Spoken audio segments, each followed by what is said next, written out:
असं कुठं असतंय वय तानाजीराव? अहो मग तुम्ही सांगा कसं असतंय ते. अहो कंच बी चिलकत जमिनीवर ठेवून घाव घातल्यावर ते तुटणारच किंवा अहो मग चिलखत चांगलं आहे हे समजणार कसं? यशाजीराव चिलखताची परीक्षा अंगावर घालून करते. मग तेच तर रे. आता ते अन कोण करणार हो? नाही म्हणजे असं करताना खपायचा एखादा. आणा. हे बघा राज, हे ना हे हिकून असा हात घालायचा.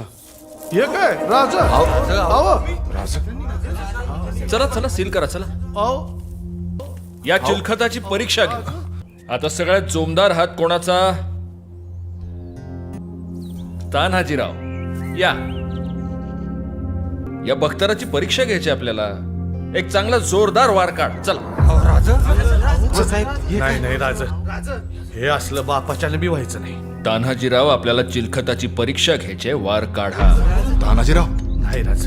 तानाजीराव आमची आज्ञा आहे. वार काढा नाहीतर आज्ञा मोडली हे मान्य करा.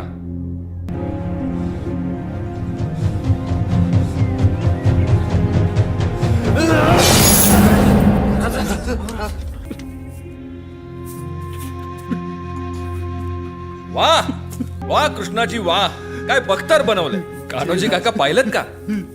पण राज ते बघा काय झालंय. हा?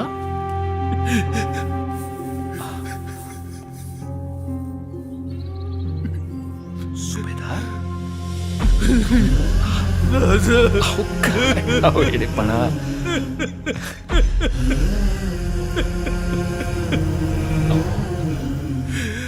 आमचा सह्याद्रीचा सिंह असा रडायला लागला तर आम्ही कोणाकडे पाहायचं? हा? राज, आई भावाची आण हाय तुम्हाला. पुण्याला असली आगळी करायला लावू नका. अहो आमच्या छात्या तुमच्यावरचं वार झेलायला आहेत की. तुमच्यावरती वार म्हणजे लई मोठं पाप.